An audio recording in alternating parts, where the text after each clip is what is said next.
Hello and welcome to achievers hive dear learners of IGNOU MS psychology. आज हम MPC 006 में से रिग्रेशन इक्वेशन का एक टॉपिक ले रहे हैं, लेकिन ये थोड़ा डिफरेंट है। अभी तक आपने जो वीडियो देखा है उसमें रिग्रेशन इक्वेशन को सिंगल टाइम कैलकुलेट किया है। आज हम एक ही न्यूमेरिकल के अंदर दो रिग्रेशन इक्वेशन कैलकुलेट करेंगे और ये किस केस में हम ऐसा करेंगे, कब इसकी जरूरत हमें पड़ेगी, या फिर हम मार्किंग के हिसाब से न्यूमेरिकल को देखेंगे, क्या करेंगे, सारी बातें भी हम इस वीडियो में करने वाले हैं।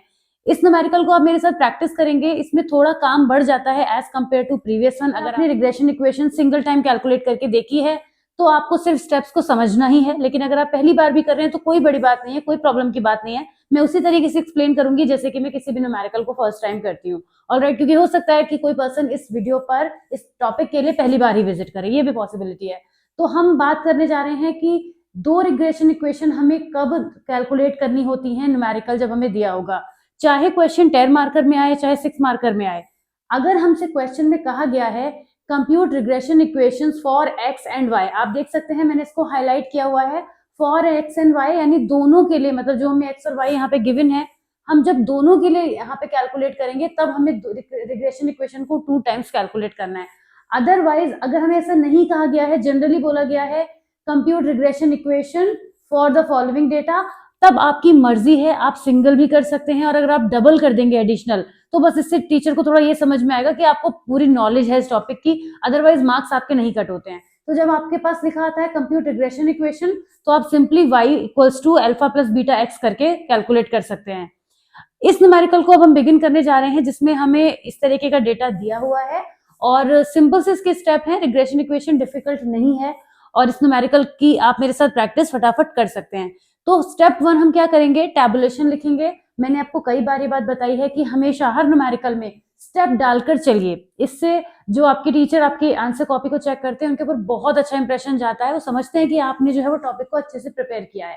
टैबुलेशन में हम क्या करेंगे, बहुत छोटी सी इसकी टेबल बनती है, थोड़ा प्री वर्क मैंने कर लिया था आपका टाइम सेव करने का वीडियो में। हमने यहाँ पे एक्स और वाई की वैल्यूज को सिर्फ कॉपी किया है, 2 3 2 5 8 3 2 4 1 10। आप एक बार फटाफट से देख लीजिए। इतने बीच में मैं अपना कैलकुलेटर उठा लेती हूँ क्योंकि कैलकुलेशन के लिए मुझे जरूरत पड़ेगी। तो हम ये देख सकते हैं यहाँ पर कि हमने सिर्फ डेटा को कॉपी किया है। अब हम क्या करेंगे, इन x की वैल्यूज का स्क्वायर और y की वैल्यूज का स्क्वायर लिखेंगे, विच इज अगेन इजी। यहाँ तो कोई खास जरूरत नहीं है हमें कैलकुलेटर की, लेकिन अगर आपको स्क्वायर में प्रॉब्लम आती है तो मैं आपको बता दूं उस नंबर की उसी नंबर से हमें मल्टीप्लाई करनी है, वही इसका स्क्वायर होता है, सिंपल सी बात है। तो 2 का स्क्वायर क्या हो जाएगा यहाँ पे 4, 3 का स्क्वायर हो जाएगा 9, 2 का स्क्वायर हमारे पास अगेन 4, 5 का स्क्वायर 25 एंड 8 का स्क्वायर 64। फिर यहाँ पर हम y स्क्वायर करेंगे, 3 का स्क्वायर कितना हो जाएगा 9, 2 का स्क्वायर हो जाएगा 4, 4 का स्क्वायर 16, 1 का स्क्वायर 1 ही रहेगा और 10 का स्क्वायर हो जाएगा 100। अब हम x और y की मल्टीप्लाई करेंगे, मतलब फर्स्ट और सेकंड कॉलम की मल्टीप्लाई करेंगे। तो 2 की 3 से मल्टीप्लाई करेंगे 6, 3 की 2 से मल्टीप्लाई करेंगे तो भी 6, 2 की 4 से मल्टीप्लाई करेंगे तो आ जाएगा 8, 5 की 1 से मल्टीप्लाई करेंगे 5 और लास्ट में 8 और 10 की मल्टीप्लाई करेंगे तो आ जाएगा 80। अब जो काम हमें यहाँ पे बहुत ध्यान से करना है वो है इनका टोटल, बहुत ध्यान से करेंगे क्योंकि अभी मैं आपको दिखाने वाली हूँ नेक्स्ट स्टेप में हम अल्फा और बीटा की कैलकुलेशन करेंगे। इसे देख के घबराइए मत, ये जितना डिफिकल्ट ऐसे इसकी शक्ल लगती है ना उतना ही आसान करके मैं आपको भी समझाऊंगी, मैंने प्रीवियस वीडियो में भी समझाया था। तो यहाँ पर हमें इन्हीं वैल्यूज को पुट करना है, तो बहुत ही ध्यान से हमें स्क्वायर करने, मल्टीप्लीकेशन करनी है और टोटल करना है, वो गलत नहीं होना चाहिए वरना आपकी सारी मेहनत बेकार हो जाएगी। तो मैंने क्योंकि यहाँ पे टोटल फटाफट से किया हुआ है मैं लिखती जाती हूँ। सिग्मा एक्स हमारे पास आ रहा है 20, एक बार आप देख सकते हैं यहाँ पे किसकी वैल्यू क्या आ रही है, यहाँ सिग्मा वाई भी 20 है और उसके बाद एक्स स्क्वायर है 106, सिग्मा वाई स्क्वायर है हमारे पास 130 और सिग्मा एक्स वाई है हमारे पास 105। ओके, ये हमारे पास वैल्यूज आ गई हैं। अब आप एक चीज ध्यान से देखिए, टेबुलेशन यानी स्टेप 1 हमारा कंप्लीट हो चुका है। आगे बढ़ते हैं, अब हम इक्वेशन ही बनाएंगे डायरेक्टली। तो स्टेप 2 में हम क्या करेंगे, अल्फा बीटा के लिए कैलकुलेशन करेंगे। जब हम इसे सिंगल टाइम करते हैं तब हमें ऐसा कुछ लिखने की जरूरत नहीं होती है x ऑन y और y ऑन x, हमें कुछ नहीं लिखना है। लेकिन अब क्योंकि हमारा न्यूमेरिकल में हमसे स्पेसिफिकली कहा गया है कि हमें 2 बार करना है, तो एक बार हम लिखेंगे calculations for alpha dash and beta dash y on x के लिए, मतलब सेकेंड टाइम, और पहली बार में हम लिख लेंगे अल्फा एंड बीटा की कैलकुलेशन जब हम x ऑन y है, मतलब एक बार x ऑन y और एक बार y ऑन x, इतना आपको एडिशनल करना है। तो जो काम आपने यहाँ किया था वही काम आपको आगे भी करना है, पर क्या फॉर्मूले सेम है? फॉर्मूले सेम नहीं है, लेकिन हम फॉर्मूलों को सेम ही कर लेंगे बड़ी सिंपल तरीके से। कैसे करेंगे अभी बताते हैं, लेकिन इसके लिए मैंने एक छोटा सा वर्क अपना यहाँ पे किया हुआ है, आपको जरूरत नहीं है करने की, मैंने अपनी कन्वीनियंस के लिए किया है, जिससे मुझसे भी गलती से भी कोई गलती ना हो जाए कैलकुलेशन में, क्योंकि आपकी तो नोटबुक होती है ना, आप आराम से पन्ने से ऊपर नीचे देख सकते हैं। मेरा तो जो है वो बोर्ड है, तो इसलिए मुझे एक बार इसकी वैल्यूज को ध्यान से कैलकुलेट करके लिखना है। 20 20 106 20 20 106, और मैं कॉपी कर रही हूँ सिर्फ अपने लिए। 130 105 130 105। ओके, एक चीज मैं आपको बता दूं, पहले भी मैंने बताई थी, ये इसके हम नंबरिंग कर लेंगे 1 2 3 4 5। ऐसा हम क्यों कर रहे हैं? क्योंकि जब हम फॉर्मूले में अभी वैल्यू लगाना शुरू करेंगे तो बच्चों को फॉर्मूला याद करने में थोड़ी डिफिकल्टी होती है, तो हम पहले अल्फा कैलकुलेट करेंगे। सिग्मा वाई की वैल्यू कितनी है? 20। ओके, सिग्मा एक्स स्क्वायर है 106 माइनस सिग्मा एक्स है 20 और सिग्मा एक्स वाई है 105। ओके, नीचे हम देखेंगे एन, एन क्या है? नंबर ऑफ टाइम्स, कितनी बार वैल्यूज ली गई है? 5 टाइम्स, तो एन की वैल्यू क्या है यहाँ पे? 5 multiplied by sigma x square. Sigma x square है 106 माइनस सिग्मा एक्स का होल स्क्वायर, सिग्मा एक्स है 20, मतलब 20 इंटू 20, एक तरीके से हम ऐसे लिख सकते हैं। ठीक है, अब हम क्या करेंगे, इसको सॉल्व करना शुरू करेंगे। सॉल्व करेंगे, चलिए पहले वैल्यूज रख लेते हैं कि करके, ताकि फिर एक बारी में एक साथ कैलकुलेटर उठाएंगे, क्योंकि कुछ चीजें सेम होंगी। आप इस फॉर्मूले को देखेंगे तो नीचे वाला पार्ट सेम है, तो हमें बार बार कैलकुलेशंस रिपीट ही नहीं करनी है, एक बार करेंगे इधर कॉपी कर लेंगे। अच्छा, जो चीज मैंने यहाँ पे नंबरिंग करी थी वो मैं आपको वापस से समझा दूं, कि आपको मैंने पिछले वीडियो में ये चीज समझाई थी कि अल्फा और बीटा की वैल्यू जैसे बड़ी क्रिटिकल सी डिफिकल्ट सी लगती है, तो इसका तरीका ये हो सकता है कि हमने जो नंबरिंग डाली है सिग्मा वाई, तो इसको हम, मैं सिर्फ लर्न करने के सेंस से बता रही हूँ और ये कोई तरीका है नहीं वैसे। सिग्मा वाई को हम लिख सकते हैं 2, ओके, सिग्मा एक्स स्क्वायर को हम लिख सकते हैं 3 माइनस सिग्मा एक्स को हम लिख सकते हैं 1 और सिग्मा एक्स वाई को हम लिख सकते हैं 5। तो अब ये आपको 2 महीने की कोई 2 डेट्स आसपास, अपना बर्थडे, अपने पड़ोसी का बर्थडे, अपने किसी बेस्ट फ्रेंड का बर्थडे, कोई ना कोई डेट एनिवर्सरी की कुछ तो मिल रही होगी, मैच कर रही होगी, जिसमें आपको 23 में से 15 माइनस करना है। बट ये नंबर नहीं है, अगेन मैंने पहले भी बात बोली है कि इसे ही माइनस करके मत आंसर लिख के आ जाना, आपको ये नंबरिंग से फॉर्मूला बनाना है। 23 माइनस 15 एन, एन तो एन ही है, sigma x square third number पे है n3 माइनस 1 स्क्वायर। ठीक है, ये फॉर्मूला बन गया 23 minus 15 divided by n3 minus 1 square. अब ये तरीका है, इससे तो आसान ही तरीका है, अगर आप इतना सारा याद करने की कैपेबिलिटी रखते हैं तो बहुत अच्छी बात है, लेकिन अगर आप ये रखते हैं तो ये तो वैसे भी याद कर लेंगे। ऐसे ही काम हम बीटा में करेंगे। यहाँ पे n है, ये मैं भी इरेज कर दूंगी, सिर्फ आपके समझाने के लिए लिख रही हूँ। सिग्मा एक्स वाई पे कौन सा नंबर है? 5, n5 माइनस सिग्मा एक्स है उधर 1 और सिग्मा वाई है 2, तो इसको लिख सकते हैं n5 माइनस 12 एग्जैक्टली नहीं है वो, 1 और 2 हमने नंबरिंग करी है, और नीचे तो सेम ही है n3 माइनस 1 स्क्वायर। ठीक है ना, तो हम ऐसे याद रखेंगे 23 माइनस 15 इधर रहता है, n5 माइनस 12 इधर रहता है। बहुत ज्यादा सेंसिबल बात नहीं बनती है ये, लेकिन याद करने का तरीका है तो फिर आप लोग पूछते हैं, इसलिए मुझे लगता है कि मैंने बता देना चाहिए था आपको।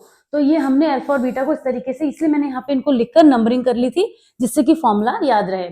ऑलराइट, अब हम बीटा की वैल्यू लगाने जा रहे थे, तो चलिए हम बीटा की वैल्यू लगा लेते हैं। एन हमारे पास कितना था?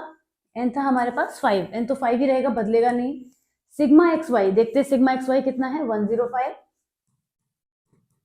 Minus sigma x sigma y, sigma x और सिग्मा वाई है 20 होल वैल्यू डिवाइडेड बाय, नीचे सेम ही रहेगा, 5 इंटू 106 माइनस 20 इंटू 20। अब टाइम आ गया है कैलकुलेटर उठाने का। इस न्यूमेरिकल में कोई ऐसी ज्यादा बड़ी बात थी नहीं, लेकिन अब हम करेंगे कैलकुलेट। 20 की 106 से मल्टीप्लाई करेंगे, हमारे पास आ रहा है 2120, आपका भी यही आ रहा होगा। 20 की 105 से मल्टीप्लाई करेंगे और हमारे पास आ रहा है 2100। ओके, नीचे कितना आ रहा है? 5 की 106 से मल्टीप्लाई करेंगे, 106 530 और ये हो जाएगा 400। ठीक है, पहले इसी को खत्म कर लेते हैं। 2120 में से हम माइनस करेंगे 2100 तो मिल रहा है हमें जस्ट 20, जाहिर सी बात है। और नीचे हम माइनस करेंगे 530 में से कितना करना है, 400 करना है, तो हमें मिल रहा है 130। ये वैल्यू हमें कुछ 0 से 0 कैंसिल हो गया, 2 को 13 से डिवाइड करेंगे तो हमें मिल जाएगा 0.153। ये हमें अल्फा की वैल्यू मिल गई।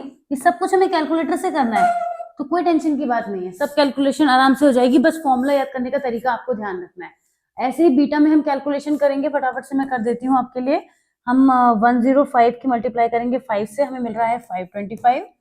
उसके बाद ये मिल रहा है 400, और ये तो सेम ही था, तो इसको डायरेक्ट अगर मैं 130 लिख दूं तो कोई प्रॉब्लम वाली बात नहीं है, लास्ट में कैलकुलेट करके 130 ही आएगा।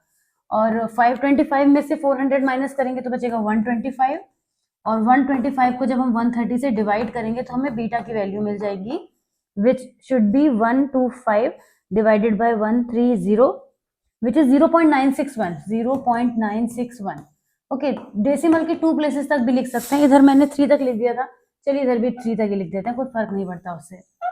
ओके, तो हमें यहाँ पे आंसर मिल गया है अल्फा और बीटा का। ऑलराइट, तो अभी हम इक्वेशन बनाएंगे लास्ट में। चलिए सेकंड पार्ट में हम कैलकुलेशन कर लेते हैं। इक्वेशन आपको पता ही है हम कैसे बनाते हैं, रिग्रेशन इक्वेशन आएंगे उस पर भी, नेक्स्ट स्टेप 5 में आएंगे, मतलब 4 में आएंगे। अब हम यहाँ पे अल्फा डैश और बीटा डैश करेंगे। फटाफट से काम फिर से कर लेती हूँ मैं। 2020 106 130 105 130 105। ठीक, अब क्या करेंगे, जो आपने 23 माइनस 15 फॉर्मूला बनाया था, राइट, उसमें हम क्या करेंगे, जहां जहां x था वहां वहां y, जहां जहां y था वहां वहां x। पहले मैं आपको एक चीज नोटिस कराती हूँ, यहाँ नीचे x ही था, sigma x square minus sigma x whole square दोनों तरफ, और अब जो हमारा फॉर्मूला है उसमें सिग्मा वाई स्क्वायर और sigma y whole square. X और वाई को आपस में अदल बदल कर देना है, और कुछ चीजों में आपको इसी को याद करना है, इसके लिए नंबरिंग मत करिएगा, मैंने यहाँ पे नंबरिंग की भी नहीं है क्योंकि जरूरत नहीं है। हम एक ही बार जो फॉर्मूला लिखेंगे उसमें बहुत सावधानी से एक्स और वाई को एक्स बना देंगे। फिर से देखते हैं, sigma x sigma y square, यहाँ पे देखिए sigma x sigma y square हमने अपने फॉर्मूले में किया है। ठीक, उसके बाद है सिग्मा एक्स वाई, तो क्या बनना चाहिए, sigma y sigma x y. अब सिग्मा एक्स वाई तो सिग्मा एक्स वाई ही रहेगा, क्योंकि यहाँ पे एक्स वाई और वाई एक्स हो गया तो बदलेगा तो है नहीं, तो इसलिए बहुत ध्यान से आपको x की जगह y और y की जगह x लिखना है। कुछ चीजों में फर्क नहीं आएगा, जैसे यहाँ देखिए इस फॉर्मूले में ये वहां पर और यहाँ पे सेम रहेगा। बड़ी सिंपल सी बात है, इसमें कोई खास बात है नहीं बताने वाली, क्योंकि ये एक्स वाई है। अब चाहे यहाँ y और यहाँ x लिख दीजिए, चाहे एक्स वाई लिखिए चाहे वाई एक्स लिखिए, बात तो एक ही होती है। और इस तरीके से यहाँ पे भी होगा, sigma y into sigma x फॉर्मूले में होना चाहिए, है ना, sigma y into sigma x, तो वो आगे पीछे ना करके हमने वैसे ही वापस से लिख दिया, कोई फर्क नहीं पड़ता। तो हमें अब सिर्फ वैल्यू पुट करनी है बहुत ध्यान से, और अल्फा डैश और बीटा डैश की वैल्यू फटाफट से हम कैलकुलेट कर लेंगे। तो हम सिग्मा एक्स की वैल्यू है 20, सिग्मा वाई स्क्वायर कितना है, सब मैं यहाँ से देख रही हूँ, आप भी अपनी कॉपी में आराम से देख के करेंगे। सिग्मा वाई है 20 और सिग्मा एक्स वाई कितना है 105, राइट। अब है नीचे की वैल्यू, नीचे दोनों बार सेम रहेगा, तो एक बार तो हमें करना ही है, एन की वैल्यू है 5, सिग्मा वाई स्क्वायर कितना है 130, उसके बाद सिग्मा वाई कितना है 20, राइट। अभी कैलकुलेशन करेंगे, पहले बीटा डैश भी निकाल लेते हैं। एन कितना है 5, सिग्मा एक्स वाई कितना है 105, minus sigma x sigma y 2020। ये पिछले के जैसा ही होगा क्योंकि वैल्यूज भी तो वही हैं, जब ऊपर की वैल्यूज ही नहीं चेंज हुई है तो कैसे बदलेगा। अब एन है 5, सिग्मा वाई स्क्वायर देखिए कितना है, सिग्मा वाई स्क्वायर है 130, ओके, और सिग्मा वाई का होल स्क्वायर, सिग्मा वाई यानी 20 इंटू 20। अच्छा ये तो वही है, मैं खुद ही भूल गई लिखते लिखते कि दोनों नीचे सेम ही तो होने, कभी कभी ऐसा हो जाता है, हम भी चीजों में लॉस्ट हो जाते हैं। आइए अब इसकी कैलकुलेशन कर लेते हैं फटाफट से, सिंपल कैलकुलेशन है इसकी, कैलकुलेटर ले सकते हैं आप, वरना डायरेक्टली भी कर सकते हैं। हम कितना करेंगे, ये तो सिंपल ही है ऐसे, फिर भी 2600 माइनस ये हो जाएगा 2100, मैं फटाफट कर दे रही हूँ, नहीं तो आप कैलकुलेटर से कर लीजिएगा। 650 माइनस 400, ओके, तो ये हमारा हो गया। अब पूरा कर लेते हैं इसको, यहाँ पे बचेगा 500 और यहाँ बचेगा कितना 250। तो ये तो बड़ा सिंपल कैलकुलेशन है, जस्ट डबल है, तो हमारे पास आंसर आ गया 2। अल्फा डैश की वैल्यू कितनी आ गई 2। अब हम बीटा डैश निकालेंगे जिसमें नीचे की वैल्यू तो 250 ही हो जाएगी सॉल्व होने के बाद, की वैल्यू भी हम कैलकुलेट करके जल्दी से लिख देंगे, विच इज 525 माइनस 400, और नीचे की वैल्यू तो हमने सॉल्व एक बार कर ही ली है तो उसको डायरेक्टली 250 भी हम लिख सकते हैं। ओके, तो कितना बचेगा हमारे पास, यहाँ से बच रहा है 125 और ये बच रहा है 250, तो इसका मतलब ये हमारे पास हाफ हो जाएगा, जस्ट हाफ। तो बीटा डैश की वैल्यू कितनी मिल रही है हमें 0.5। अब हमारे पास अल्फा डैश बीटा डैश दोनों आ चुके हैं। लास्ट काम हम क्या करेंगे, हम लिखेंगे रिग्रेशन इक्वेशंस। ओके, तो स्टेप कौन सा होगा, ये हमारा स्टेप होना चाहिए 4। स्टेप 4 में हम लिखेंगे फॉर्मिंग इक्वेशंस। ठीक है, तो सबसे पहले हम लिखेंगे x on y, regression equation when x on y, ऐसे भी लिख सकते हैं। तो यहाँ पे आपका फॉर्मूला होता है y equals to alpha plus beta x. Okay, और दूसरा हम y ऑन x पे क्या लिखेंगे, x equals to alpha dash plus beta dash y। अलट पलट हो गया, जैसे हमने उसमें भी करा था ना वैसे यहाँ पे अदला बदली हो गई है। तो वैल्यू है हमारे पास, अल्फा बीटा की वैल्यू क्या है आपने पहले निकाली थी 0.153, 0.961, 0. कितना था, मैं तो लिख के भी भूल जाती हूँ, 153, 0.15 ही लिख लीजिए, चलिए कोई फर्क नहीं पड़ता। और दूसरा था 0.96 x, इसके संग x लगेगा, तो एक इक्वेशन आपकी ये बन गई, एक आंसर हो गया। अब आप ये मत सोचिएगा कि जब मैंने 3 डिजिट तक निकाला तो लिखा क्यों नहीं, लिख दीजिए, कोई फर्क नहीं पड़ता, 2 डेसिमल प्लेसेस जो हैं वो हो जाते हैं। इसी तरीके से हमने यहाँ पे अल्फा डैश की वैल्यू निकाली थी 2 और 0.5 थी बीटा की, तो ये हमारा दूसरी रिग्रेशन इक्वेशन हो गई।